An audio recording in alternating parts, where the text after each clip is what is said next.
नमस्कार दोस्तों, मैं मनीष कुमार आपका बहुत बहुत स्वागत करता हूं आपके अपने YouTube channel Manish study point से। दोस्तों आज है 24 मई। तो 24 मई से संबंधित जितनी भी करंट अफेयर की इंपॉर्टेंट घटनाएं हैं उन पर डिस्कस करेंगे। तो 24 मई से पहला क्वेश्चन है, हाल ही में किस संस्थान ने अल्जाइमर के कारण स्मृति हानि को रोकने के लिए एक नया तरीका खोजा है। तो ये अल्जाइमर एक रोग होता है जो कि मस्तिष्क से संबंधित होता है, और इस रोग में मनुष्य की जो स्मृति हानि जो सोचने की जो क्षमता होती है वो ख़त्म हो जाती है, मतलब कि मेमोरी लॉस होने लगती है, और जिसके चलते वो अपनी याददाश्त भी खो सकता है।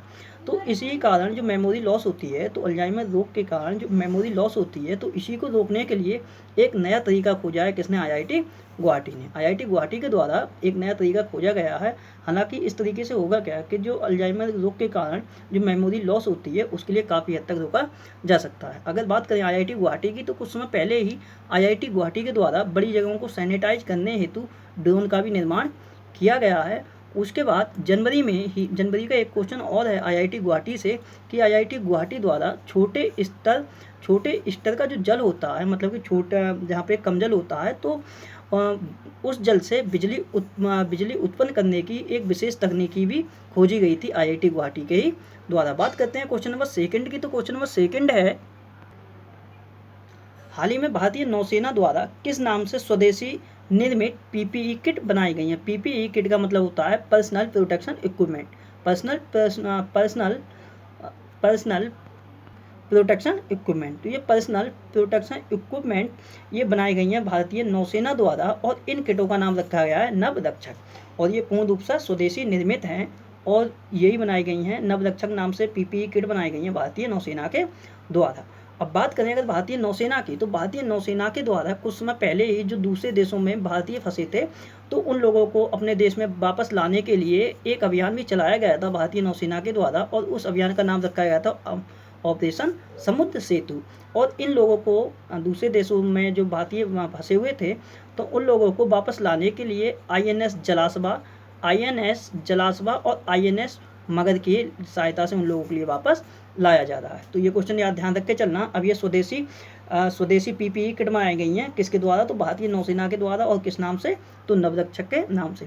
बात करते हैं क्वेश्चन नंबर 3 की। तो क्वेश्चन नंबर 3 है, हाल ही में एनटीपीसी ने किस कंपनी के साथ नवीकरणीय ऊर्जा व्यवसाय के लिए समझौता किया है। तो एनटीपीसी ने किस कंपनी के साथ ये समझौता किया है नवीकरण ऊर्जा व्यवसाय के लिए? तो ये समझौता किया है ओएनजीसी के साथ। ओएनजीसी मतलब कि oil and natural gas organisation. अब इस समझौते के माध्यम से होगा क्या? तो अक्षय ऊर्जा, मतलब कि जो अक्षय ऊर्जा होती है, तो अक्षय ऊर्जा में तय किए गए जो भी लक्ष्य हैं उनको हासिल करने में इनके लिए मदद मिलेगी। तो एनटीपीसी ने ये समझौता किया है ओएनजीसी के साथ। अगर बात करें ओएनजीसी की, तो ओएनजीसी की फुल फॉर्म होती है oil and natural gas corporation. मुख्यालय है नई दिल्ली में, और एमडी और सीईओ कौन है? तो ये हैं शशि शंकर।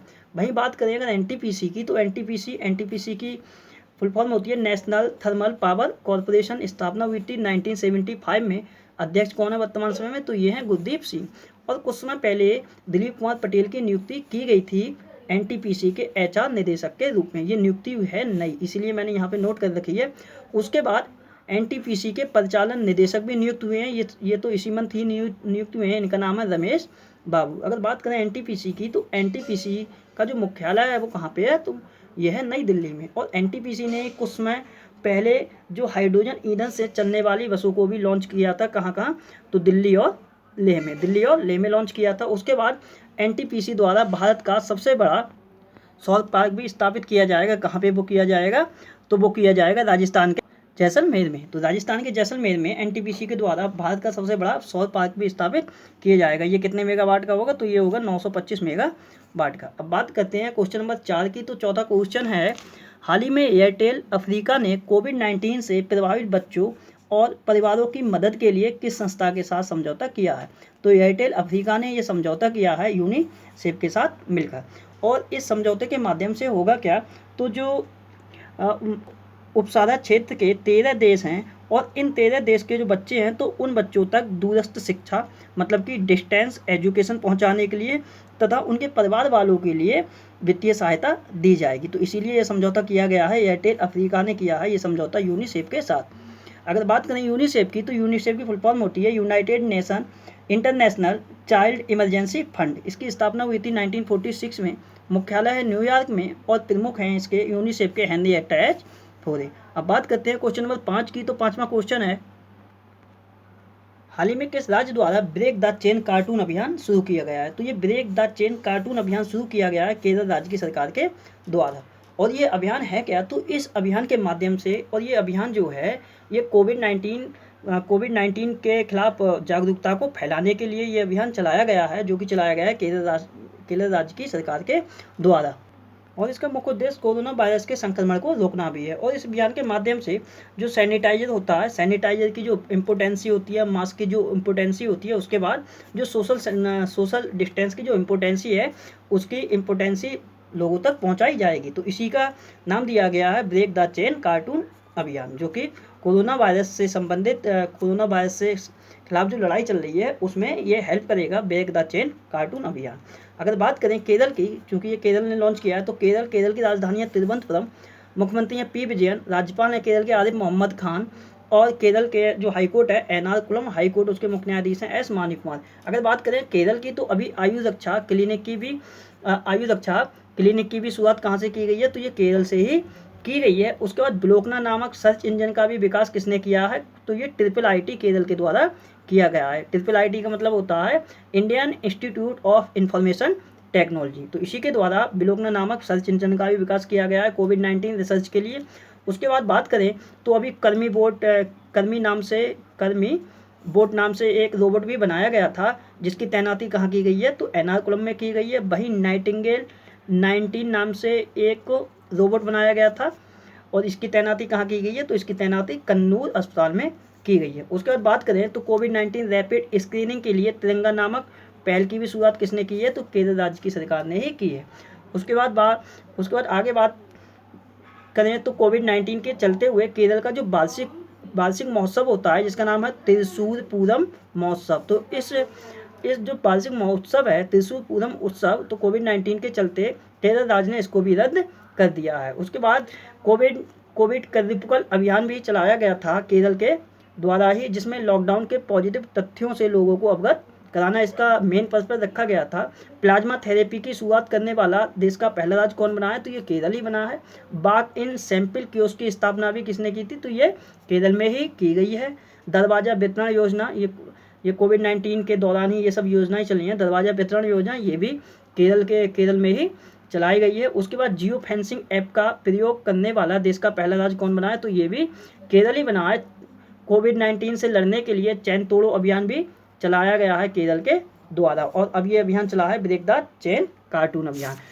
उसके बाद बात करें आगे तो भारत की पहली कॉमर्शियल LNG बस सेवा की भी शुरुआत कहाँ से की गई थी? तो ये केरल में ही की गई थी। उसके बाद केरल हाईकोर्ट देश का पहला हाईकोर्ट बना है ऐसा। केरल का जो हाईकोर्ट है कहाँ लगता है? तो एर्नाकुलम हाईकोर्ट लगता है। तो जिसने कि स्कूलों तथा कॉलेजों में सभी प्रकार की हड़तालों पर प्रतिबंध भी लगाया है। उसके बाद मसाला बॉन्ड जारी करने वाला देश का जो पहला राज्य बना है वो कौन है? वो केरल ही है। और ड्रग माफियाओं से निपटने के लिए योद्धम नाम से एक मोबाइल ऐप भी विकसित किया था किसने? तो ये केरल ने ही किया है। CFL तथा फिलामेंट बल्ब की बिक्री पर रोक लगाने वाला देश का पहला राज्य भी केरल ही है। उसके बाद केरल के सबरीमाला मंदिर जो है उस मंदिर के जितने भी गहने हैं उन गहनों की सूची तैयार करने के लिए सुप्रीम कोर्ट ने CN रामचंद्रन नायर के लिए नियुक्त किया है।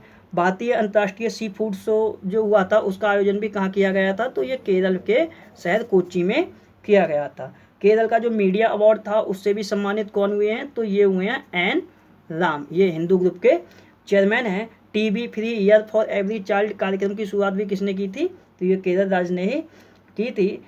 उसके बाद नेक्स्ट पॉइंट पर अगर बात करें तो पहला वीमेंस ट्रेड सेंटर की भी स्थापना कहाँ की गई है? तो केरल का एक जगह पड़ती है कोझीकोड, तो कोझीकोड में की गई है।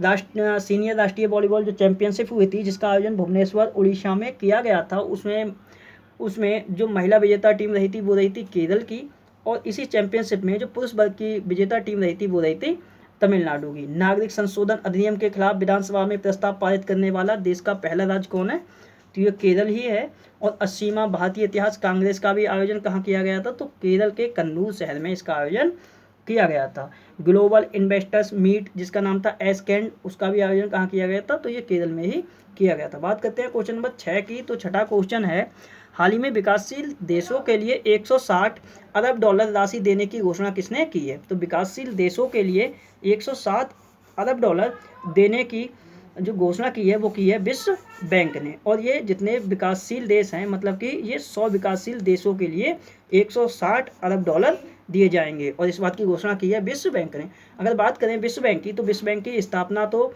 हुई थी 1944 में, लेकिन ये प्रभाव में आया था 1945 में। मुख्यालय है वाशिंगटन डीसी में। अध्यक्ष हैं डेविड मालपास, और विश्व बैंक की एमडी और सीएफओ हैं अंशुला कांत। उसके बाद बात करें तो विश्व बैंक से अभी विश्व बैंक समूह की नई मुख्य अर्थशास्त्री और उपाध्यक्ष भी बनाई गई हैं। इनका नाम है कार्मेन रेनहार्ट। ये मैंने क्वेश्चन आपके लिए कल नोट कराया। कार्मेन रेनहार्ट के लिए विश्व बैंक समूह की नई चीफ इकोनॉमिस्ट नियुक्त किया गया है। बात करते हैं क्वेश्चन नंबर 7 की। तो 7वां क्वेश्चन है, हाल ही में किस राज्य द्वारा ट्रांसजेंडरों के लिए अलग क्वारंटीन सेंटर की स्थापना की गई है। तो ट्रांसजेंडरों के लिए अलग से संगरोध सेंटर, मतलब कि क्वारंटीन सेंटर की जो स्थापना की गई है वो की गई है मणिपुर राज्य ने की है। ट्रांसजेंडरों के लिए एक स्पेशल क्वारंटीन सेंटर की स्थापना। अगर बात करें यहाँ ट्रांसजेंडरों की, तो जो भारत की पहली ट्रांसजेंडर जो यूनिवर्सिटी खुलेगी वो कहाँ खुलेगी, तो वो तो खोली जाएगी कुशीनगर। कुशीनगर कहाँ पे है, तो ये उत्तर प्रदेश में पड़ता है। उसके बाद कुछ समय पहले राजस्थान सरकार ने घोषणा की थी कि अपने राज्य के ट्रांसजेंडरों के लिए वह अलग से पहचान पत्र भी जारी करेगा। अब ये ट्रांसजेंडर के लिए एक अलग से क्वारंटीन सेंटर की स्थापना की है किसने, तो मणिपुर राज्य की सरकार ने। अगर बात करें मणिपुर की, तो मणिपुर की राजधानी है इम्फाल। मुख्यमंत्री हैं एन बीरेन्द्र सिंह, और राज्यपाल हैं नजमा हेपतुल्ला, और मणिपुर का जो हाईकोर्ट है उसके मुख्य न्यायाधीश हैं रामलिंगम सुधाकर। बात करें अगर मणिपुर से, तो मणिपुर के एक एलोपैथिक डॉक्टर हैं जिनका नाम है थंगजाम धवाली सिंह। तो मणिपुर के एलोपैथिक डॉक्टर थंगजाम धवाली सिंह के लिए अभी जापान का सर्वोच्च जो हाईएस्ट सिविलियन अवार्ड है ऑर्डर ऑफ राइजिंग सन सम्मान से भी सम्मानित किया गया है। उसके बाद बात करें तो अभी मणिपुर के काले चावल जिनके लिए चाक हाउ के नाम से जानते हैं, उनके लिए जीआई टैग भी प्रदान किया गया है। फूड बैंक पहल की जो शुरुआत की है वो किसके द्वारा की गई है, तो ये मणिपुर राज्य के द्वारा की गई है। और अभी एथलीट तथा कलाकारों को प्रोत्साहित करने के लिए विभिन्न परियोजनाओं की शुरुआत भी किसने की है, तो ये मणिपुर राज्य ने ही की है। और मणिपुर राज्य के वो व्यक्ति जो कि अलग किसी अन्य राज्य में फंसे हुए हैं, तो उनके लिए 2000 रुपये भी देने की घोषणा की है मणिपुर राज्य की सरकार ने। उसके बाद बात करें तो पूर्वोत्तर जो सीमांत रेलवे है, पूर्वोत्तर सीमांत रेलवे भारत के सबसे लंबे जो पुल का निर्माण करेगा वो कहाँ करेगा, तो मणिपुर में ही करेगा। और मणिपुर में एक जिला पड़ता है जिसका नाम है तामेंगलांग जिला, तामेंगलांग जिला यहाँ पे करेगा। उसके बाद नेक्स्ट पॉइंट बात करें तो आगान फो हुनबा कार्यक्रम जो था उसका आयोजन भी कहाँ किया गया, तो ये मणिपुर में ही किया गया था। और मणिपुर की ही हैं, इनका नाम है मीराबाई चानू। तो मीराबाई चानू ने अभी पश्चिम बंगाल में 35वीं राष्ट्रीय भारोत्तोलन चैंपियनशिप हुई थी जिसमें इन्होंने गोल्ड मेडल भी जीता था 49 भार वर्ग प्रतियोगिता में। उसके बाद मणिपुर की एक फुटबॉलर भी हैं जिनका नाम है बाला देवी इनका नाम है। तो मणिपुर की बाला देवी विदेशी फुटबॉल क्लब में शामिल होने वाली पहली भारतीय महिला फुटबॉलर भी बनी है, और ये क्वेश्चन काफ़ी इम्पोर्टेंट भी है। बात करते हैं क्वेश्चन नंबर 8 की। तो 8वां क्वेश्चन है, हाल ही में किसके द्वारा लीडिंग द गेम बेबीनाज श्रृंखला का शुभारंभ किया गया। तो लीडिंग द गेम बेबीनाज श्रृंखला का शुभारंभ किया गया आईसीसी के द्वारा। आईसीसी मतलब कि इंटरनेशनल क्रिकेट काउंसिल के द्वारा। और इस वेबिनार श्रृंखला का शुभारंभ किया क्यों गया है, तो ये 100% क्रिकेट के लिए महिलाओं के खेल का जो जश्न मनाने के लिए और खेल प्रशंसकों द्वारा पसंद की जाने वाली चीज़ों के लिए ये वेबिनार श्रृंखला का शुभारंभ किया गया है। मतलब कि 100% क्रिकेट के लिए महिलाओं के खेल का जश्न मनाने के लिए इस वेबिनार श्रृंखला का आयोजन किया गया है आईसीसी के द्वारा। बात करेंगे आईसीसी की, तो आईसीसी की फुल फॉर्म होती है इंटरनेशनल क्रिकेट काउंसिल।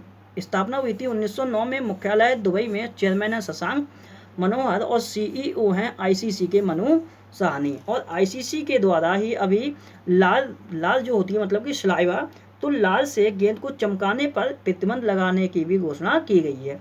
और ये जो सुझाव दिया था वो किसकी अध्यक्षता वाली समिति ने दिया था, तो अनिल कुंबले की अध्यक्षता वाली समिति ने ये सुझाव दिया था आईसीसी के लिए कि लाल के प्रयोग से जो गेंद चमकाई जाती है उस पर प्रतिबंध लगाया जाए, और ये प्रतिबंध प्रभावी भी हो गया है।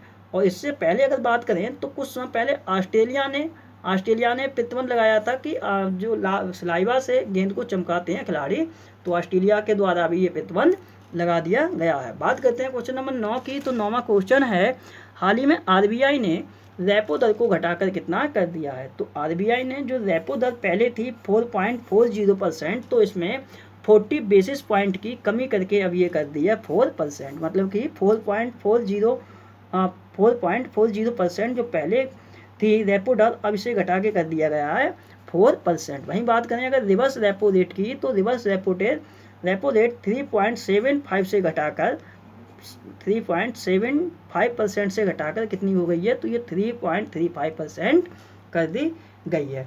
बात करें अगर आरबीआई की, तो आरबीआई की स्थापना हुई थी 1 अप्रैल 1935 में। मुख्यालय है मुंबई में और गवर्नर है शक्तिकांत दास, जो कि 25वें नंबर के गवर्नर हैं।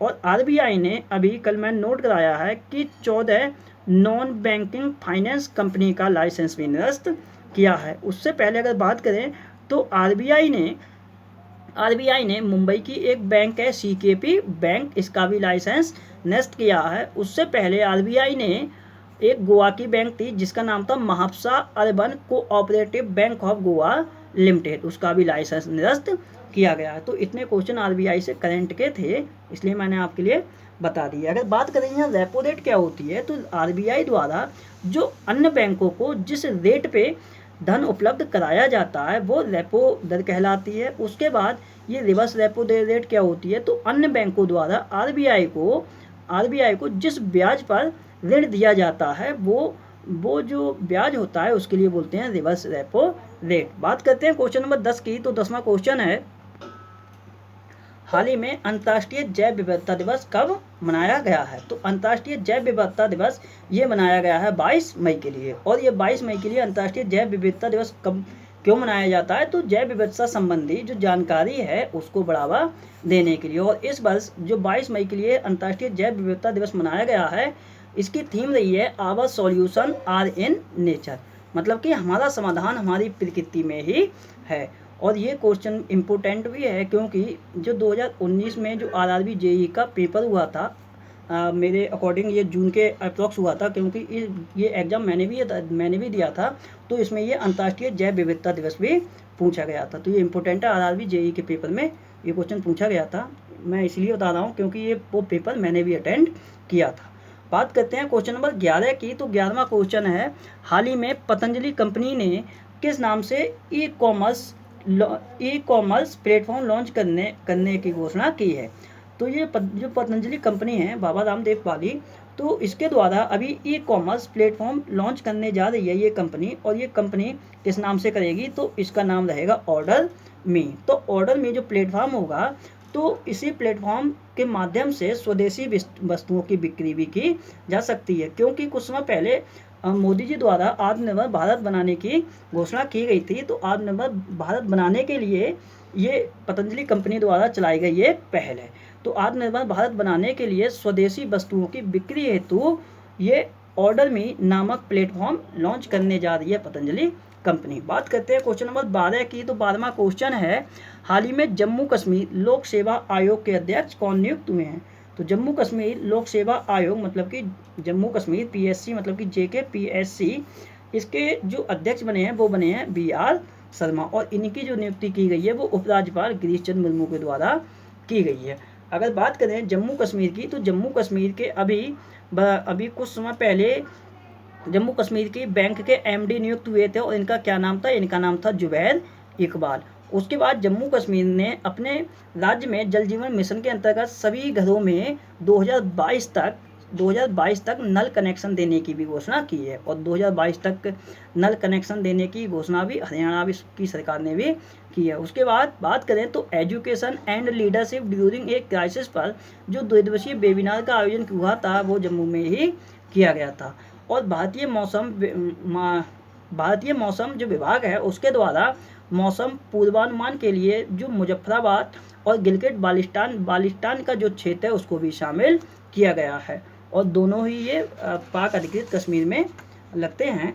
उसके बाद बात करें तो जम्मू कश्मीर के निवासी हैं, इनका नाम है दार यासीन, मुख्तियार खान और चुन्नी आनंद। तो इन तीनों लोगों के लिए फीचर फोटोग्राफी के क्षेत्र में पुलित्जर पुरस्कार 2020 से भी सम्मानित किया गया है। और ये तीनों पत्रकार दारा यासीन, मुख्तियार खान और चुन्नी आनंद ये एसोसिएट प्रेस के पत्रकार हैं और ये बिलोंग करते हैं जम्मू कश्मीर से। उसके बाद जम्मू कश्मीर की केसर के लिए कुछ समय पहले जीआई टैग भी दिया गया है। जम्मू कश्मीर के पुलवामा जो जिला है इसके लिए कोरोना मुक्त भी घोषित किया गया है। और जम्मू कश्मीर ने वरिष्ठ नागरिकों के लिए सर्वदा सीनियर्स हेल्पलाइन सेवा की भी शुरुआत की है। उसके बाद बात करें तो अभी जम्मू कश्मीर के मुख्य निर्वाचन अधिकारी भी नियुक्त हुए थे। इनका क्या नाम था? तो इनका नाम था हृदय कुमार। उसके बाद स्कूली बच्चों के लिए स्वास्थ्य कार्यक्रम योजना की शुरुआत भी किसने की है? तो ये जम्मू कश्मीर राज्य ने ही की है। जम्मू का जो सर्कुलर चौक है उसका नाम अटल जी चौक हो गया है। वहीं जम्मू का जो सिटी चौक है उसका नाम भारत माता चौक भी रखा गया है। वतन को जानो जो प्रोग्राम था उसका भी आयोजन जम्मू कश्मीर में ही किया गया था, और इस आयोजन का जो उद्घाटन किया गया था तो उसका उद्घाटन किया था जो जम्मू कश्मीर के उपराज्यपाल हैं गिरीश चंद्र मुर्मू, और इन्हीं के सलाहकार हैं फारूक खान, इन्हीं के द्वारा किया गया था। जम्मू कश्मीर द्वारा बागबानी नीति भी लागू की गई है। उसके बाद बात करें तो अभी PEN गौरी लंकेश अवार्ड से सम्मानित हुए थे यूसुफ जमील, जो कि बिलोंग करते हैं कहाँ से? कश्मीर से। ये कश्मीरी रिपोर्टर हैं। और 6.5 किलोमीटर लंबी जेड मोर सुरंग का भी निर्माण कहाँ किया जा रहा है? तो ये जम्मू कश्मीर में ही किया जा रहा है। उसके बाद नेक्स्ट पॉइंट बताएं तो जम्मू कश्मीर द्वारा राष्ट्रीय हरित वाहिनी योजना की दोबारा से शुरुआत भी की गई है। बात करते हैं क्वेश्चन नंबर 13 की। तो 13वां क्वेश्चन है, हाल ही में गृह मंत्रालय ने किस देश की कंपनी को उत्तर प्रदेश के जेवर में नोएडा अंतर्राष्ट्रीय हवाई अड्डा बनाने की स्वीकृति दे दी है? तो उत्तर प्रदेश में एक जगह पड़ती है जेवर, और यहाँ पे नोएडा अंतर्राष्ट्रीय हवाई अड्डा बनाया जाएगा। और ये किस कंपनी द्वारा बनाया जाएगा? तो ये स्विट्जरलैंड की कंपनी के द्वारा बनाया जाएगा, और इसकी जो स्वीकृति दे दी है वो गृह मंत्रालय के द्वारा इसकी स्वीकृति दे दी गई है। अगर बात करें स्विट्जरलैंड की तो उस कंपनी का नाम है Swiss firm airport international AG। और ये जो प्रोजेक्ट है वो 29,000 करोड़ रुपए का प्रोजेक्ट है, और जिसके लिए 5,000 हेक्टेयर भूमि पर ये नोएडा अंतर्राष्ट्रीय हवाई अड्डा बनाया जाएगा स्विट्जरलैंड की कंपनी के द्वारा। कहाँ पे? तो उत्तर प्रदेश के जेवर नामक स्थान पर। बात करते हैं अगर स्विट्जरलैंड की, तो स्विट्जरलैंड की राजधानी है बर्न, मुद्रा है फ्रैंक, और प्रेसिडेंट हैं स्विट्जरलैंड के यूली मोरर। बात करते हैं क्वेश्चन नंबर 14 की। तो 14वां क्वेश्चन है, हाल ही में इग्नू के ऑनलाइन MA हिंदी कार्यक्रम का शुभारंभ किसने किया है? तो इग्नू के ऑनलाइन MA हिंदी का जो कार्यक्रम है उसका शुभारंभ किया है केंद्रीय मानव संसाधन विकास मंत्री रमेश पोखरियाल निशंक के द्वारा। तो अब इसका मतलब ये है कि इग्नू मतलब कि Indira Gandhi national open university. अगर हिंदी में बात करें तो इंदिरा गांधी राष्ट्रीय मुक्त विश्वविद्यालय। तो इस विश्वविद्यालय में अब ये ऑनलाइन कार्यक्रम होगा MA का, वो भी हिंदी में। और इसका शुभारंभ किसने किया है? तो केंद्रीय मानव संसाधन विकास मंत्री रमेश पोखरियाल निशंक द्वारा किया गया है। अगर बात करें रमेश पोखरियाल निशंक की तो कुछ समय पहले इन्होंने उड़ीसा विश्वविद्यालय के लिए एक भरोसा नामक हेल्पलाइन भी जारी की थी। उसके बाद आईगोट पोर्टल का भी आईगोट जो पोर्टल था इसका भी जो लॉन्च किया था वो रमेश पोखरियाल निशंक ने ही लॉन्च किया था। उसके बाद रमेश पोखरियाल निशंक ने ही एक मेगा ऑनलाइन चैलेंज था जिसका नाम था समाधान, इसके लिए भी लॉन्च किया था। बात करते हैं इग्नू की। तो इग्नू की फुल फॉर्म होती है Indira Gandhi national open university, Hindi में इंदिरा गांधी राष्ट्रीय मुक्त विश्वविद्यालय, जिसकी स्थापना हुई थी 1985 में, और मुख्यालय कहाँ है? तो मुख्यालय है दिल्ली में। बात करते हैं क्वेश्चन नंबर 15 की। तो 15वां क्वेश्चन है, हाल ही में केंद्र सरकार द्वारा कितने रुपए से कम मूल्य की वस्तुओं व सेवाओं को स्वदेशी कंपनियों से खरीदने की घोषणा की गई है? तो ये घोषणा की गई है 2000 करोड़ रुपए से। जो कम मूल्य की वस्तुएं हैं उन वस्तुओं को अब स्वदेशी कंपनियों से ही खरीदा जाएगा, और इसका मेन लक्ष्य जो है वो आत्मनिर्भर भारत बनाने के तहत ये घोषणा की है प्रधानमंत्री नरेंद्र मोदी जी ने। अब इसका मतलब ये है कि कोई भी ऑर्गेनाइजेशन या कोई भी स्टेट गवर्नमेंट की जो ऑर्गेनाइजेशन होते हैं या एनजीओ होते हैं, अगर वो 200 करोड़ से कम कीमत की कोई भी वस्तु खरीदेंगे तो उन्हें स्वदेशी कंपनियों से ही खरीदना पड़ेगा, ताकि आत्मनिर्भर भारत का जो अभियान है वो पूर्ण रूप से सुचारू हो सके। तो इसी बात की घोषणा की है प्रधानमंत्री नरेंद्र मोदी जी ने।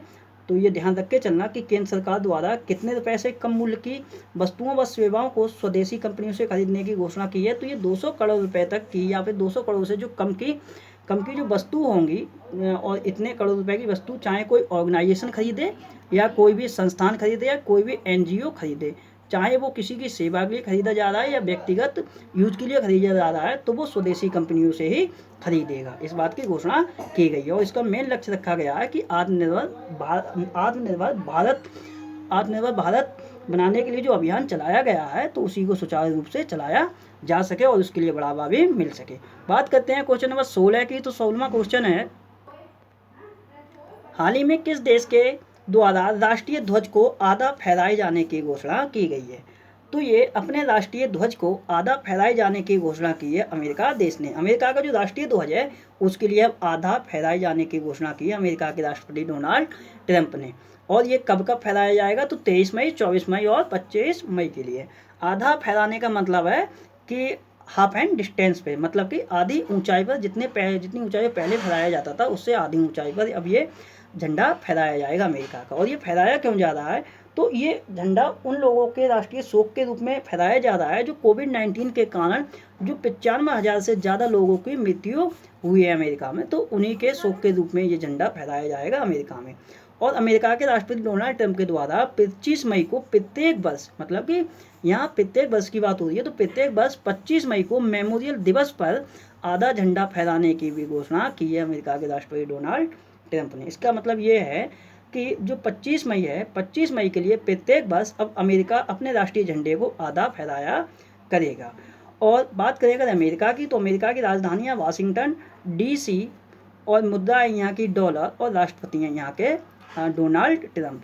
और अमेरिका के जो राष्ट्रपति होते हैं उनका कार्यकाल कितना होता है? तो उनका कार्यकाल होता है 4 वर्ष का। बात करते हैं कल जो मैंने आपसे क्वेश्चन पूछे थे उनके आंसरों की। तो कल आपसे मैंने पहला क्वेश्चन पूछा था 2019 का अलेक्जेंडर डेल रिम्पल अवार्ड किसने जीता है? तो 2019 का अलेक्जेंडर डेल रिम्पल अवार्ड से सम्मानित किए गए हैं विनय बदवार और ये इंडियन नेवी से बिलोंग करते हैं।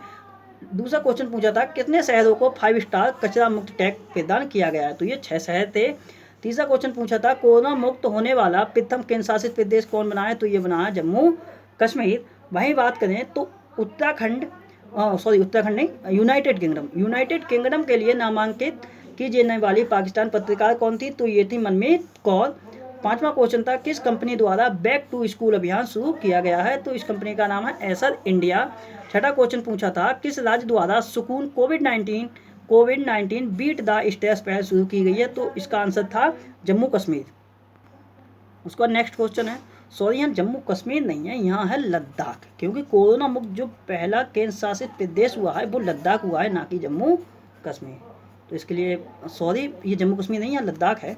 तो लद्दाख देश का पहला केंद्र शासित प्रदेश बना है जो कोरोना मुक्त हुआ है।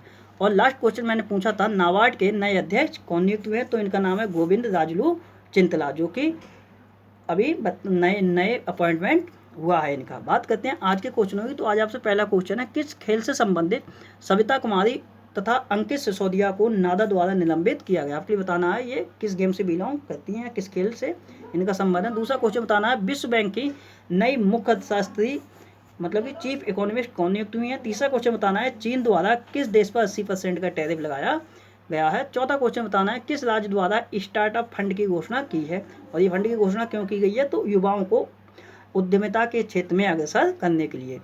पांचवा क्वेश्चन बताना है मी अन्नपूर्णा पहल किस राज्य द्वारा चलाई गई है। छठा क्वेश्चन बताना है दीदी वाहन सेवा की शुरुआत किस राज्य की आदिवासी महिलाओं के द्वारा की गई है। सातवां क्वेश्चन बताना है किस जिला प्रशासन द्वारा तत्पर योजना शुरू की गई है। तो जिले का नाम बताना है। तो दोस्तों ये थी आज से संबंधित सारी करंट अफेयर की घटनाएं। दोस्तों अगर मेरे द्वारा बनाई हुई वीडियो अगर आपके लिए पसंद आती है तो मेरे चैनल मुनीष स्टडी पॉइंट के लिए लाइक करें, शेयर करें, सब्सक्राइब करें। वीडियो को टाइम देने के लिए बहुत बहुत धन्यवाद। आपका दिन शुभ हो।